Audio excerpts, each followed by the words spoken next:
This is You Don't Have to Be Strong, Not With Me, written and read by Writing Moonchild, with the relationship tag Steve Harrington, Eddie Munson, and additional tags for Hurt Comfort, Steve Harrington Needs a Hug, and He Gets One, Eddie Munson Lives, Eddie Munson Takes Care of Steve Harrington, love that that's a tag, Robin Buckley and Steve Harrington Friendship, Platonic Soulmates Robin Buckley and Steve Harrington, Autistic Eddie Munson, not stated but I think you need to know that he is, Unnamed Freak is called Frank, Eddie Munson calls Steve Harrington pet names, Flustered Steve Harrington, Gareth is kinda a dick, but he apologizes, no Gareth hate please, Protective Eddie Munson, Steve Harrington is a sweetheart, Steve Harrington has bad parents, Steve Harrington has head trauma, other characters are mentioned, Steve Harrington is not stupid.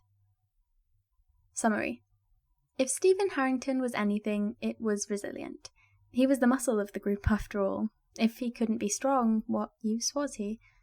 Or, when one too many things pile up for Steve, Eddie teaches him it's okay to lean on others. Readers/technically authors notes. This is one of my most popular fics, and I want to thank everyone for still reading and liking it over a year later, which, that's insane, it's been over a year, oh my god. Anyway, I also need you to know that authors can see comments you make on your bookmarks even if the bookmark is private, and you guys have me giggling and kicking my feet for real. That being said, I hope you enjoy this little read-through edition just as much. Never let it be said that Stephen Harrington wasn't resilient. He'd taken on flower-faced monsters almost without a second thought, bearing that split second where he'd seen one for the first time and his whole worldview was skewed. He'd endured blow after blow to his body, his face, not a single complaint from his lips. Anything to keep his friends, family, safe. With every knock to the head came more concussions, more hospital visits, each with a flimsier excuse than the last until he forwent the doctors altogether. It was easier that way. He wasn't the smartest at the best of times, and each bout of head trauma wasn't exactly making him smarter. He refused to rely on the others to make excuses for him. So he'd learnt to patch himself up. It's not like his parents were ever around to see the bloodied mess of a bathroom he was left with after each fight anyways. Last he'd heard they were in London, or was it Paris this time? He never really bothered to keep track. After the earthquakes that rattled through Hawkins months ago, he'd be surprised if they ever came back. So yes, Steve was resilient. He had to be. He was the muscle of the group after all. If he couldn't be strong, what use was he? But despite this physical strength, he'd always been a little soft inside. His dad used to smack him around whenever he could be bothered to pay his son a visit. Said it was to help toughen him up. Load of good that did him, clearly. The only lesson he learned from that was to hide his sadness beyond closed doors. Boys don't cry, and words aren't meant to hurt. Not if you're a real man. But words did hurt. They hurt more than anything, so the best he could do was hiding that hurt from others, only allowing himself to express it when he could be certain he was alone. Then he'd bounce back to good old dumb happy Steve, ready to chauffeur the kids or give Robin shitty dating advice and see how long it took her to realize he was fucking with her. And he'd all but mastered this routine. Then along came Eddie Munson. Eddie, who just lived his emotions, held each and every one in his arms for the world to see. Even at school, Steve had noticed him. How could he not? Hell, he'd actively tried not to. Failed miserably, of course. He'd been an ass back then, but the things Tommy would whisper about Eddie, let's just say freak wasn't the only word he used. And when Tommy got like that, he reminded Steve of his dad, so Steve had avoided Eddie like the plague, too scared to be seen looking twice at him in fear that those biting words would be directed his way next. Afraid that, if he looked long enough, everything he'd worked so hard to ignore would come bubbling to the surface once again. He knows now that what his father and Tommy said means nothing, that Robin is the best thing that could have happened to him, and there's nothing but light inside her. No evil, no sin, just warmth and light and goodness. He let his old feelings, the ones he pushed away, spill out once more. So what if he thought boys were pretty too sometimes? It was just another thing that brought him closer to the friend that meant the world to him. Platonic soulmates and all that sappy shit. He told her when they'd been drunk in his bathroom together one night, staving off the latest batch of nightmares. It felt fitting. She'd launched herself at him with a squeal, and the rest was history. Well, not quite. The bell on the door breaks whatever peace they'd had as Eddie bursts into family video, a blinding grin on his face. Steve can't help but smile back, which earns him a nudge in the ribs from Robin and her goddamn bony elbows. He flips her off as subtly as he can and only gets a snicker in response, by which point Eddie has reached them and is bouncing a little on his toes as his fingers drum unknown rhythms on the counter. Something clearly has him excited, and who is Steve to deny him? Hey, Munson. He tries for faux casual, but may miss the mark a little. Something you wanted to share? Eddie's grin only widens. Why, Stevie, I'm so glad you asked. And he's sweeping into a grand bow, much to Robin's delight and Steve's fond exasperation. My king, my lady, I, Eddie Munson, have constructed the most killer campaign this here town has ever seen, and I have traveled far to invite you to bear witness. Steve feels his face scrunch a little as he takes a second to work through Eddie's unnecessarily fancy speech. The man in question, forever patient with Steve when he needs extra time to listen, waits leaning on the counter, hands beneath his chin. Oh, this is about your Dragons and Dorks game, I get it, Steve teases, unable to hold a straight face when Eddie gasps in mock outrage, one hand on his chest as if he was a scandalized old woman clutching her pearls. What a dork. How very dare you! Here I come offering you exclusive seats to watch my masterpiece unfold when I know for a fact neither of you will actually play, and you mock me? I am wounded. He then motions stabbing his own chest and stumbles backwards. Heartbroken. I'll never be the same again. All right, Eddie, quit the theatrics. This is family video, not drama club. Robin chuckles. You know we'll be there. This is the first campaign since you got home, right? She was right. The kids had organized a small one, something called a one-shot, around Eddie's hospital bed when he was recovering, but this would be the first time their little club ran again after Eddie's name had been cleared and he could actually function without assistance. A big deal indeed. Sure is, little birdie. Nice to know one of you supports my dreams. He shoots a look at Steve, who can't help but roll his eyes. Fine, I'll be there. Jeez, Munson, lay off the puppy eyes. He waves him off, as if he needed persuading. Eddie all but lights up, running back to the counter and jumping half on it just enough to land a kiss right on Steve's cheek with a smack. Knew I could count on you, big boy.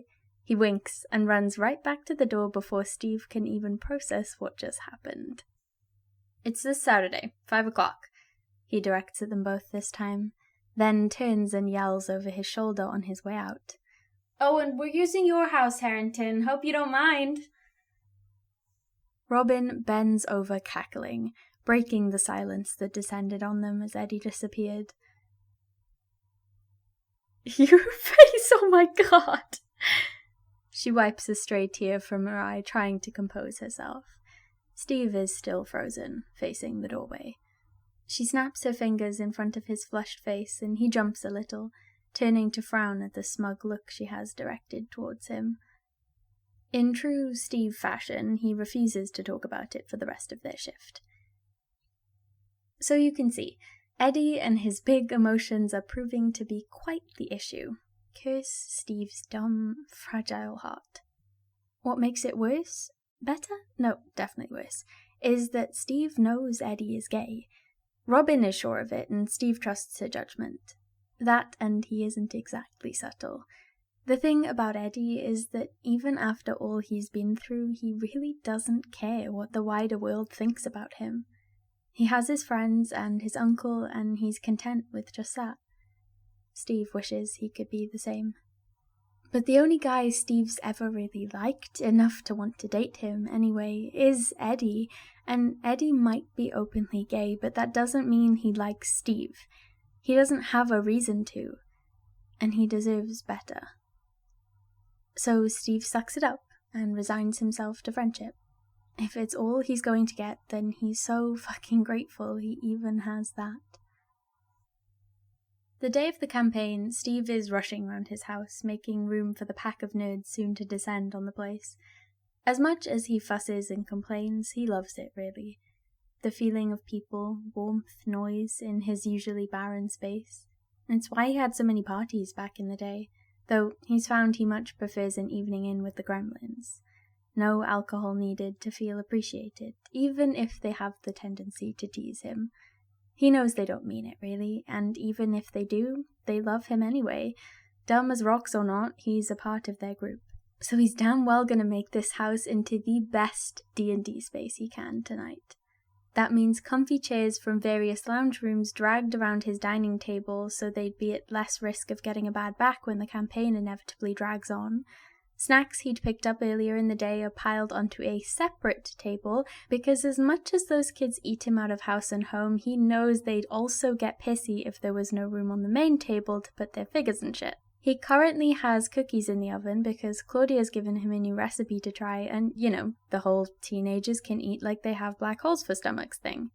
It's just as he's setting up the couch with blankets and pillows for Robin to nest in while they watch the game, when the girl herself barges through the front door.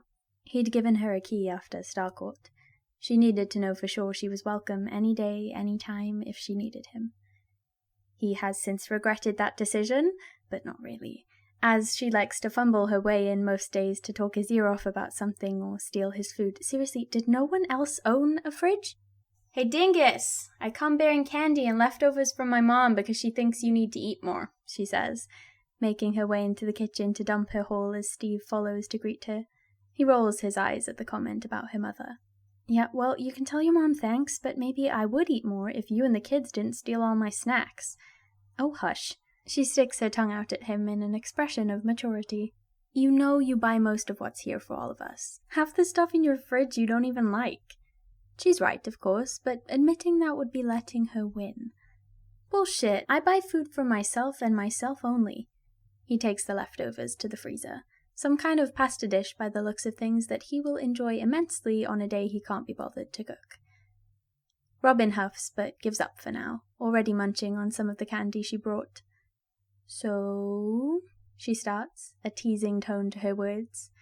Great, this would be good. So, he swivels round to face her. How you feeling about tonight, Stevie boy? And before he can properly open his mouth to reply, Nope, don't you dare say you have no idea what I'm talking about. You like Eddie, we know this, it's a known fact. He resigns himself to his best friend's rambling with a sigh. There's no stopping her when she's like this. He's like super important to you. Not as important as me, I hope, but important nonetheless. Which means you've probably been fretting about the place since at the latest after breakfast, and are currently trying to distract yourself from the fact that the object of your sappy as hell affections could turn up any minute. But Steve! She grips his shoulders in a move not unlike Eddie's dramatics. Damn nerds. Can't you see that he's just as crazy about you as you are about him? I mean, come on, the boy is pretty affectionate, but he is so much worse when you're in the room. He, orbits you like the sun, dude. He's not gonna care what your house looks like, at all. I bet it means the world to him you even considered hosting. She finally takes a breath. Are you done? He sasses, raising an eyebrow. He gets a cuff to the back of his head for his troubles. Ow, Jesus, okay, yes, I care about him, but even if I didn't have these stupid feelings, I'd want things to go well tonight. Eddie's been through so much. He was never meant to be dragged into this, let alone almost die, all the while being accused of kickstarting the bullshit that almost killed him. He deserves to have fun. The whole party does, and it's my job to make sure of that. Robin has softened during his little speech, nodding along with him until he utters the final sentence. Her frown is small, though, as if she can't quite bring herself to disagree. It's not your job to make everyone happy, Steve, she says softly. You're pretty good at it, sure, but it isn't all on you. Don't you deserve to have fun, too? I guess, he shrugs. but I'm happy when you guys are happy. Making this place into somewhere people feel safe, that makes me happy. And who's to say I don't find planning shit like this fun? He huffs out a laugh as Robin shoots him a, "Yeah, right, idiot, look. Okay, yeah, maybe not, but seriously, Rob, I need to do this, okay?" "Okay," she concedes. "And there's nothing else making you extra..." She flails her hands a little. "Frazzled?" "Well, I take offense to frazzled," he laughs, turning to fetch them both a soda, and maybe a little so he doesn't have to face Robin for any more serious talk or whatever this interrogation is. "But yeah, guess I'm a little nervous about the whole of Hellfire coming over. You know, the guys that aren't part of Team We Saved the World and all we got was shared trauma. You know Gareth still doesn't like me. And what if the other two were just playing nice at the hospital, and now Eddie's fine, they're gonna question why he's friends with me? Hell, they'd have every right!" Robin takes her soda with a nod before leading Steve back into the main lounge. "Nuh-uh, dingus, absolutely not. Frank and Jeff like you, dude. They don't seem like the type to pretend about that kind of thing. Doubt Eddie would be friends with them if they were. And Gareth just needs more time. I'm sure once he sees you actually interact with Eddie, he'll come around. And hell, if he doesn't, Eddie would drop any of them in a heartbeat if it meant keeping you around. You might not believe me about him having a big fat crush on you, but you at least have to see he cares about you, right? Even as a friend?" "I mean, I guess," he tries, then corrects himself at Robin's glare. Yes, I know he cares about me, as a friend. So, sure, he probably wouldn't put up with his other friends hating me." Robin seems appeased by this and decides to change the subject, moving on to complaining about how her mother hasn't stopped pestering her about Steve clearly being her boyfriend. It's a rant he's been subjected to many a time. Not that he can blame her. Mrs. Buckley is a force to be reckoned with when she set her mind to something. This time, however, he's a little tuned out, because while he'd answered pretty honestly before, he struggled to lie to Robin. She knew him too well. He hadn't told the whole truth. He truly didn't think Eddie would put up with his friends not getting along, but what he was unsure about was what side Eddie would take. Eddie has known these friends longer, after all. Really, the only thing that ties him to Steve is trauma and co-custody of the kids. True bonds of friendship take longer than theirs has had, don't they? Steve had gotten to know the corroded coffin boy as some when Eddie was in recovery. They'd been fed the same lie as the rest of Hawkins regarding Eddie's false murder charge and nasty scars. An escaped patient of Penhurst killed Chrissy, taking Eddie hostage so the town would blame him, as the maniac attempted a murder spree. And they'd been very vocal about never believing the rumours when Eddie was missing anyway. They knew him too well for that. Many a day spent keeping Eddie company while he healed and keeping each other company every time Eddie inevitably passed out from the drugs they had him on to numb the pain, and soon Steve knew that Jeff liked 3 sugars in his coffee, Frank asked the boys to call him Freak when he was in 7th grade because he thought it made him more metal, and Gareth didn't like him. And that wasn't for lack of trying on his part. The other two had taken one look at how he doted on the kids and Eddie, and decided to at least give him a chance. Jeff said it weirded him out how different Steve was to what he was expecting, but that it was, "Nice to see you've grown, man. You're a good dude." He was still half expecting them to turn around and decide they were wrong, and he hasn't changed at all, hence his determination to make this night full of fun for them all. With Gareth, though, he's starting from rock bottom.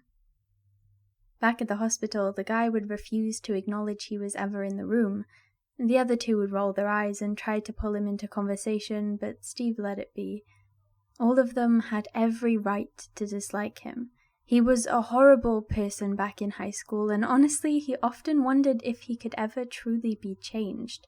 Sure, he did good things now, but it wasn't like he could erase his past. One good thing didn't make up for the number of dick moves he'd made as a teen. Hell, he doesn't even remember Gareth from high school. Not only had he probably bullied the kid in some way, but he didn't even have the decency to remember it. As much as Steve figured he deserved it, though, he didn't want any of Eddie's friends to hate him forever, because that would mean that one day Eddie would have to make a choice. Steve or his best friends. He wouldn't choose Steve. That's just not how it goes for him. He's never the first choice. If he can at least get Gareth to tolerate him tonight, then there wouldn't be any awkward tension for Eddie to pick up on. As far as Steve knows, Eddie isn't aware of Gareth's less than stellar opinion of Steve, as he'd never been awake when they were both in his room at the hospital. Steve usually made himself scarce after the first few death glares. Eddie didn't need to wake up to one of his best friends in a mood when he was recovering. That wasn't fair to him. Think of the devil, Eddie is the next to arrive, the doorbell pulling Steve from his thoughts and cutting Robin off mid-word. She doesn't seem to have noticed Steve's vacant expression during the majority of her speech, and is content to sit with her drink as he gets up to answer the door. Dustin's mom is picking up most of the kids, and Eddie's friends are arriving together, so Eddie is only flanked by Max and Lucas. Max is already making her way up the newly installed ramp for her wheelchair with a passing, "Sup, Mom?" as Lucas hurries behind her, nodding to Steve in greeting. Eddie makes his way inside at a much more languid pace, eyes scanning the hallway while he takes off his boots at the door. He lets out a whistle of appreciation. "Damn, nice place, Your Majesty. Makes me regret never coming to one of the famous Harrington parties back in the day." Steve finds he doesn't quite know how to reply, as Eddie's eyes are now making their way across him rather than the house. His smile reminds Steve a little of a shark. Well, that's certainly an outfit. You didn't tell me you were such a little housewife, Stevie." "Huh?" Steve looks down to see what the hell Eddie is talking about, only to be greeted with pink and frills and oh shit, he's wearing his mother's apron. Why didn't Robin say anything? She's such a meddling piece of— "It's my mom's," he blurts out, face heating. "Cookies. I'm making cookies, and it's the only apron in the house, so—" He shrugs and runs a hand through his hair. "Well, I think you look precious, Princess." Eddie winks, before brushing past Steve to join the others in the lounge. "Princess? Jesus fuck." Steve takes a second to breathe before following. He enters the room to see Eddie and Robin chatting, Eddie's hands fluttering with excitement while he bounces on his toes. Robin matches the energy completely, even if she's not actually playing tonight, just watching with Steve.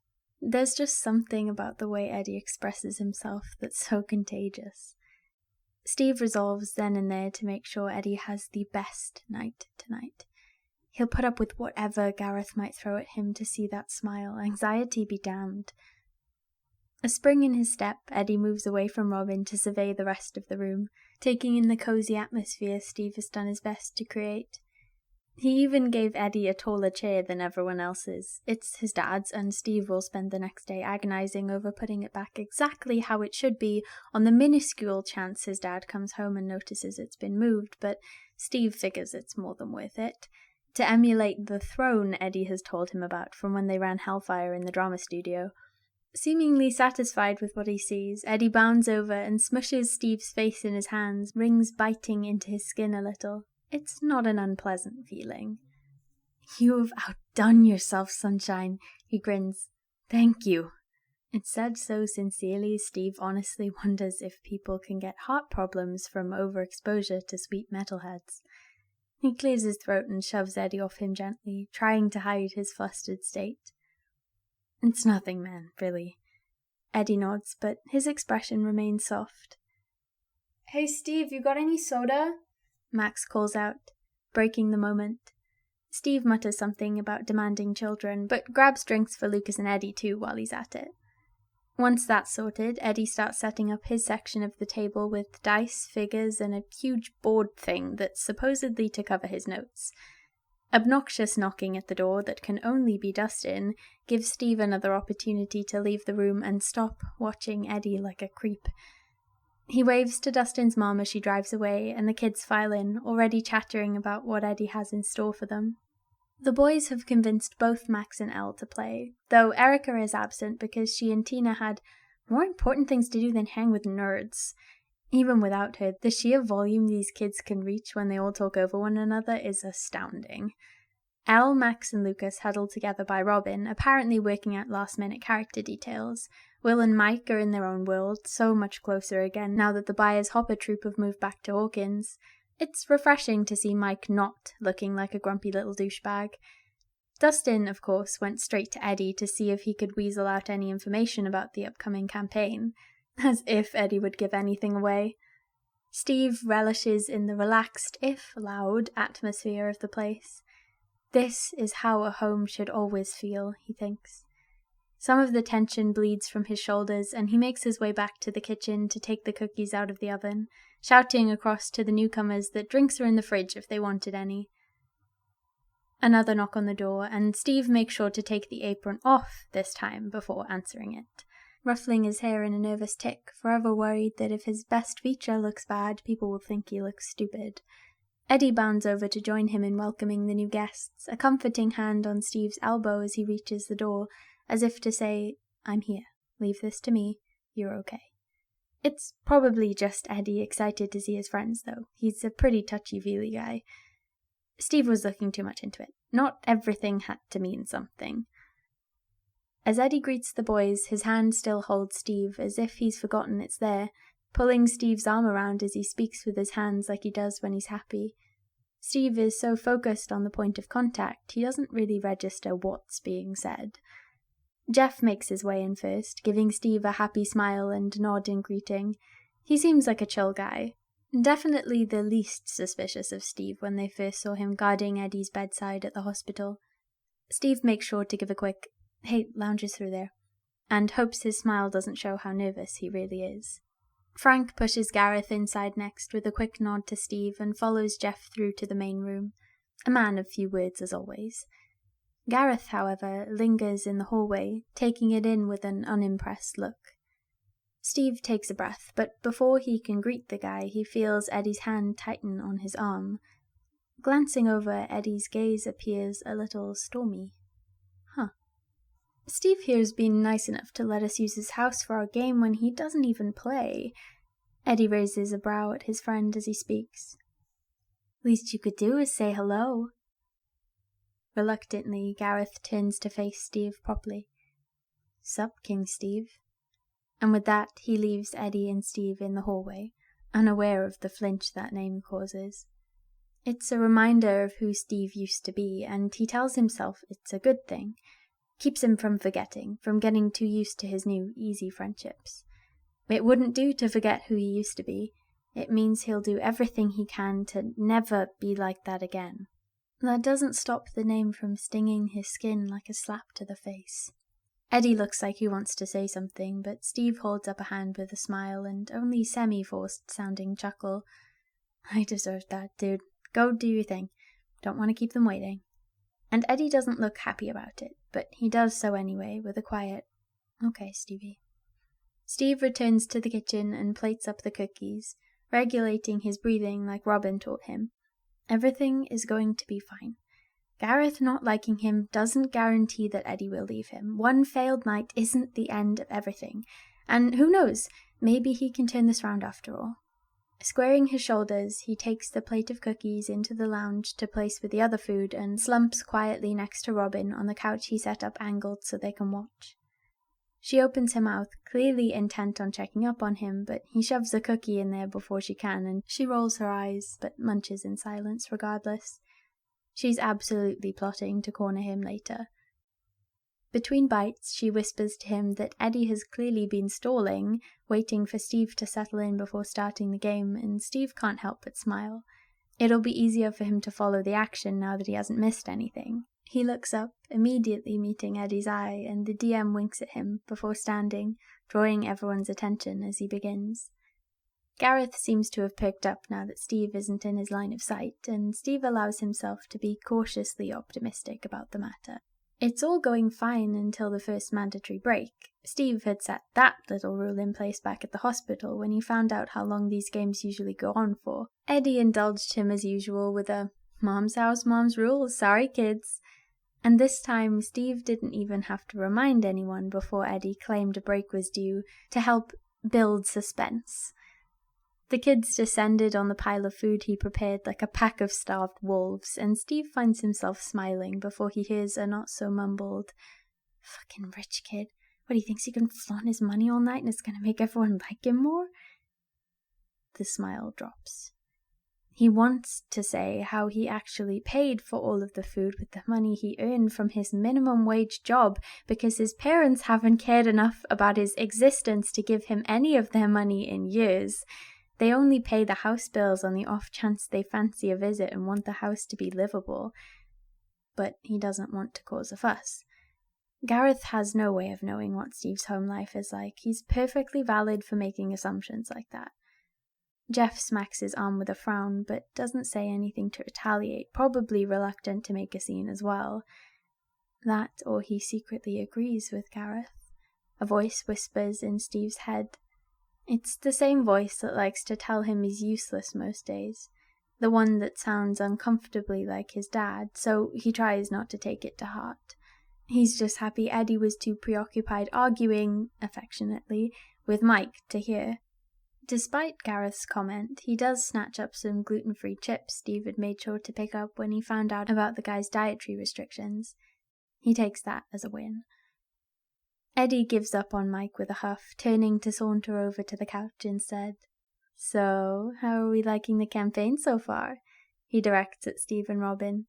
Steve rolls his eyes with a, "It's fine, I guess," for a bunch of notes. But he knows Eddie sees right through him. Sue him, Eddie was a good storyteller, okay? He made things easy to follow, and Steve couldn't help from being drawn in. Robin chuckles and smiles at Eddie. "It's pretty good, Bat Boy. I like that paladin NPC you brought in. He seemed kind of familiar, actually."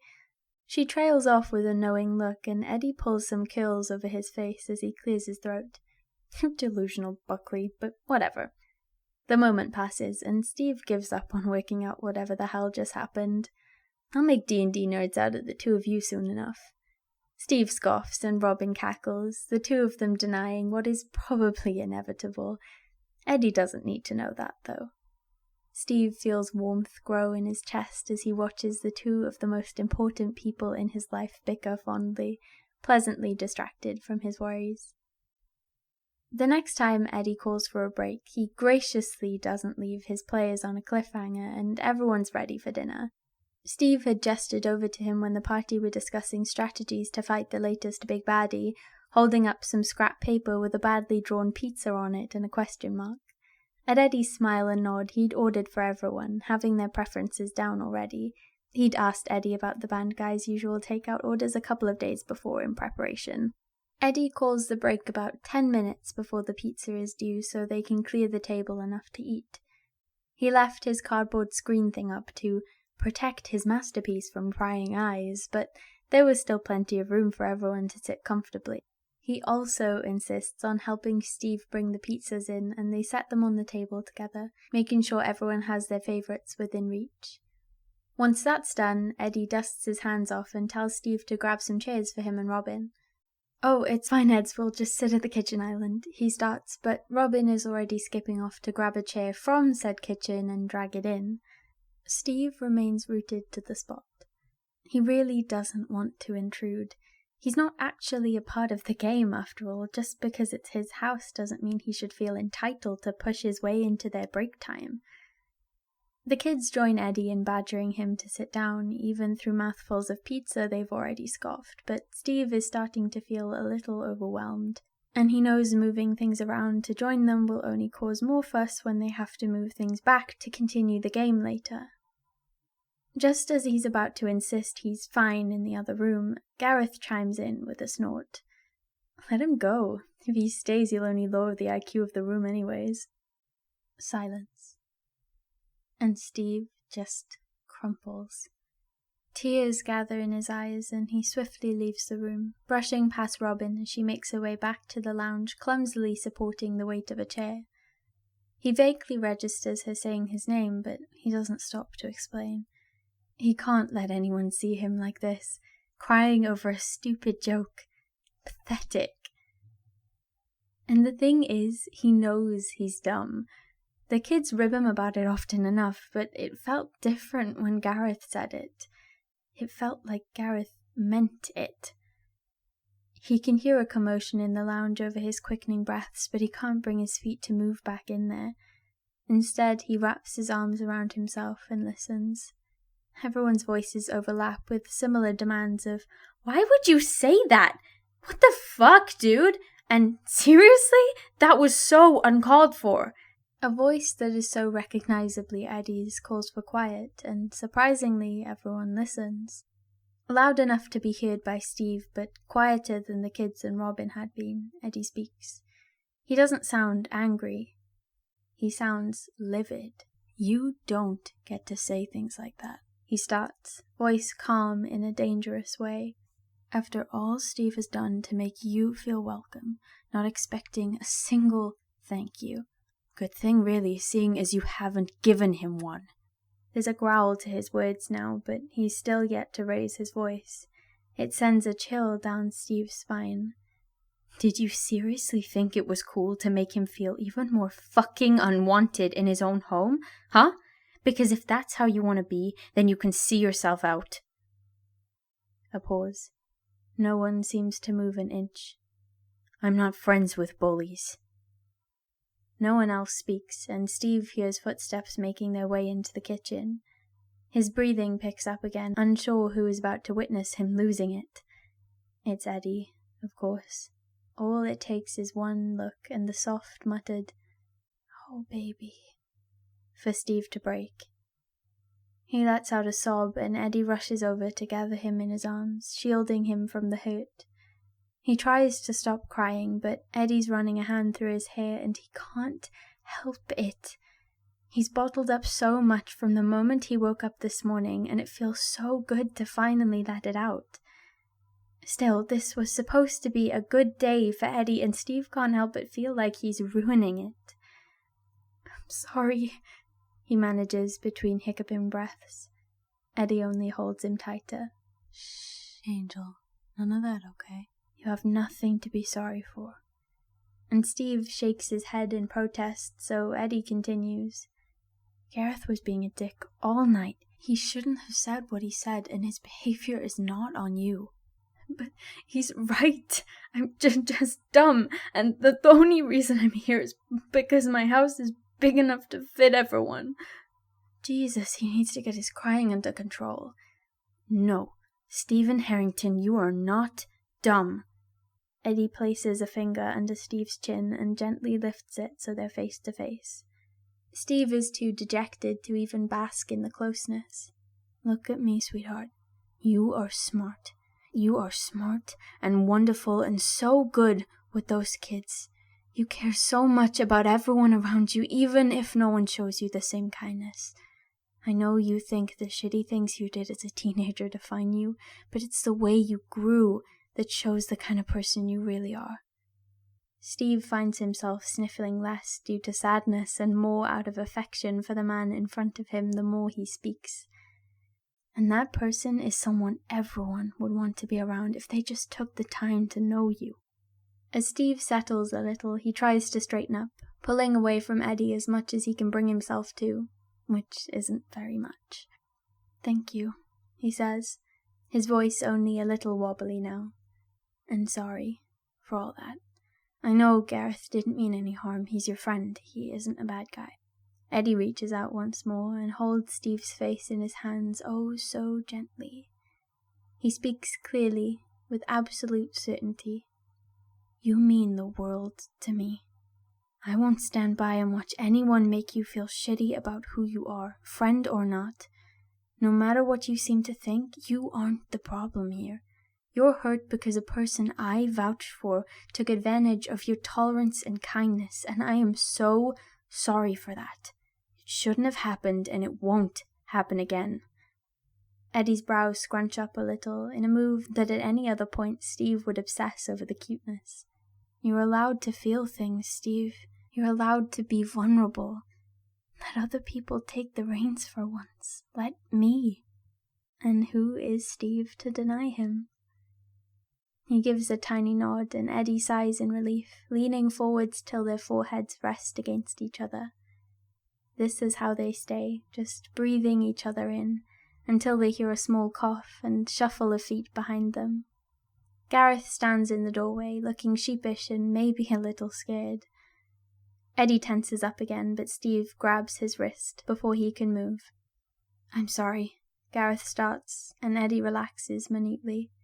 Steve feels his lips quirk up in the ghost of a smile. I was so caught up in who I thought you were, Steve, I figured you'd just be another jock like Jason. Turn on anyone in a heartbeat. I was so fixated on high school drama that you're not even a part of anymore that I couldn't see myself becoming the exact person I thought you were. I don't want to be a bully. As he finishes speaking, he looks close to crying himself, and Steve knows for sure he meant every word he said. He's just a kid after all. A little older than his usual batch, but a kid nonetheless. It's okay, he nods, stepping away from Eddie to ruffle Gareth's hair. Go eat, dude. You still have a campaign to finish. And tell everyone to lay off you, okay? They can be intense with shit like this. His voice is much steadier the more he speaks, and he hopes Gareth isn't too caught up in what he said. Steve knows firsthand how easily it can be to focus on past mistakes. The kid seems okay though, maybe a little shocked Steve forgave him so easily. Sure, he says, then pauses before he can leave. You should come eat with us though, everyone would appreciate it. And with that, he's gone. Steve gives in, too tired for any more conflict, and goes to grab a chair. Eddie seems to have other plans, however, as he barely makes it 2 steps before he's being tugged into the lounge by a grinning metalhead. Eddie lets go of Steve long enough to sit before spinning him around and pulling him onto his lap by the waist. Holy shit. Steve makes wide eyes at Robin across the table and sees her barely containing her laughter.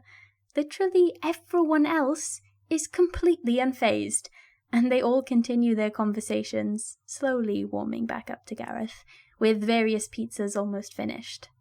The rest of dinner consists of Steve trying not to combust, while Eddie traces patterns on his back as they eat, chuckling into Steve's ear every so often when he shivers from the gentle touch. Maybe Steve should be thanking Gareth for the breakdown. If this is how he gets comforted after, he'd do it again in a heartbeat. Eddie keeps an eye on Steve even as they finish up the campaign. Not even Robin's bony elbow nudges are enough to wipe the probably goofy smile off his face. After they've packed up, Gareth takes a moment to offer Steve a handshake. It feels like a fresh start, one that Steve is all too happy to take. Thanks, Steve, the boy smiles, and leaves with his friends after they too have thanked him and said their goodbyes. Robin has decided she's camping out in one of the guest rooms tonight, so she makes her way upstairs as Zell helps Max into Eddie's van with a little super-powered boost. The boys are going over ideas for next week's campaign while they wait for their ride, Nancy or Jonathan this time, and Steve finds himself once again face-to-face with Eddie in his entranceway. You okay? Eddie asks gently. Yes, Steve nods, and at Eddie's raised eyebrow he adds, Promise. Okay. Okay. Eddie leans in and Steve feels his breath hitch. His eyes flutter shut, unsure of what to expect until he feels the soft brush of Eddie's lips to his forehead. See you, Stevie. He feels Eddie smile against his skin, and in the next breath he's out the door, tapping Lucas on the shoulder and offering Mike a ride too since he'd be headed that way. Jonathan was picking up the others then. Steve thinks that maybe his heart should be racing, analysing Eddie's every move to figure out his motives. But all he feels is warmth, comfort, that maybe this was a long time coming. He smiles. Reader's notes. I've been involved in so many fandoms lately, I just really wanted to dip back into my comfort for a bit and figured I could take you along for the ride. I do have some more Steddie ideas to write, including a labyrinth fic that I'm really excited for, but life is really busy lately, so I'm having to focus on one fandom at a time, and when I tell you I am in so many right now, I am in so many right now. That being said, know that I will get all of my works finished no matter how long it takes me. So until next time.